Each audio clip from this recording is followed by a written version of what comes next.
திண்டுக்கல் மாவட்டம் குஜிலியம்பாளையம் வட்டாட்சியர் ஐயாசாமி சுற்றறிக்கை அனுப்பிய விவகாரம் தொடர்பான அண்மை செய்தியை பார்க்கிறோம். வட்டாட்சியர் விளக்கம் அளிக்க தற்போது உத்தரவானது பிறப்பிக்கப்பட்டிருக்கிறது.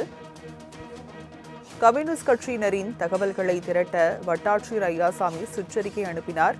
இந்நிலையில் வட்டாட்சியர் விளக்கம் அளிக்க உத்தரவானது தற்போது பிறப்பிக்கப்பட்டிருக்கிறது. அது தொடர்பான அண்மை செய்தியை நாம் பார்த்துக் கொண்டிருக்கிறோம்.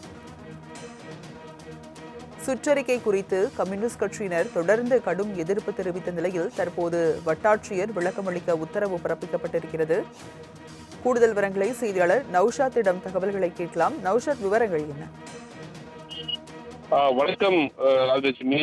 குஜிலியம்பாளையம் வட்டத்திற்கு உட்பட்ட அனைத்து வருவாய் கிராமங்களில் உள்ள இந்திய கம்யூனிஸ்ட் மற்றும் மார்க்சிஸ்ட் கம்யூனிஸ்ட் கட்சி அரசியல் கட்சியில் உள்ள நபர்களின் பெயர், முகவரி ஆகியவற்றை சேகரித்து வருவாய் ஆய்வாளர் வட்டாட்சியரிடம் 13/8 அன்று மாலைக்குள் சமர்ப்பிக்க தெரிவிக்கப்படுகிறது என அனைத்து கிராம உதவியாளருக்கும் வருவாய் ஆய்வாளருக்கும் உதவிட இதன் மூலம் அறிவுறுத்தப்படுகிறது. குறிப்பாக அறிக்கை அளிக்க தவறும் கிராம உதவியாளருக்கு தகவல் நடவடிக்கை மேற்கொள்ளப்படும் தெரிவிக்கப்பட்டது. அந்த அடிப்படையில் குறிப்பாக மேற்படி சுற்றறிக்கையானது அனைத்து சமூக ஊடகங்களும் பகிரப்பட்டு பல்வேறு கண்டனங்களும் தேவையான சர்ச்சைகளும் ஏற்பட்டுள்ளது.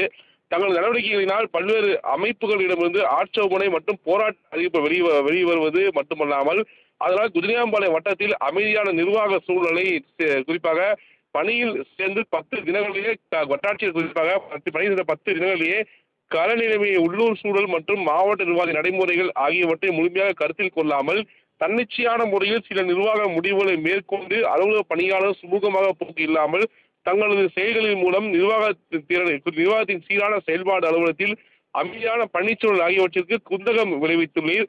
குறிப்பாக தங்களது மேற்கண்ட செயல் மூலம் அரசு பணியில் நேர்மையும் கடமையுணர்வும் மற்றும் பற்றுணர்வின்றி செயல்பட்டு தமிழ்நாடு அரசு பணியாளர் நன்னடத்தை விதிகள் 1923 படி பிரிவு 20/1 மற்றும் 20/2 முரணாக செயல்பட்டுள்ளீர். எனவே தங்கள் மீது தமிழ்நாடு குடிமைப்பணி ஒழுங்கு மற்றும் மேல்முறை விதிகளின் கீழ் நடவடிக்கை எடுக்க உத்தேசிக்கப்பட்டுள்ளது.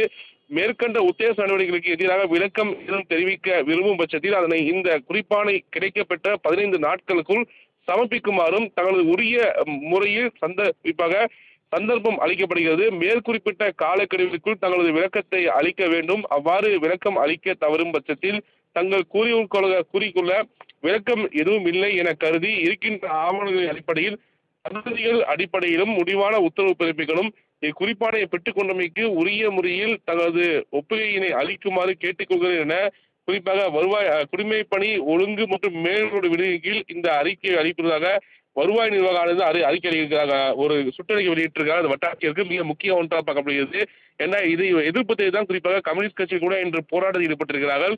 அந்த அடிப்படையில் இந்த அறிக்கையை சுற்றறிக்கை வெளியிட்டிருப்பது மிக முக்கியத்துவமாக பார்க்கப்படுகிறது. ராஜலட்சுமி, விவரங்களை வழங்கியதற்கு நன்றி நௌஷாத்.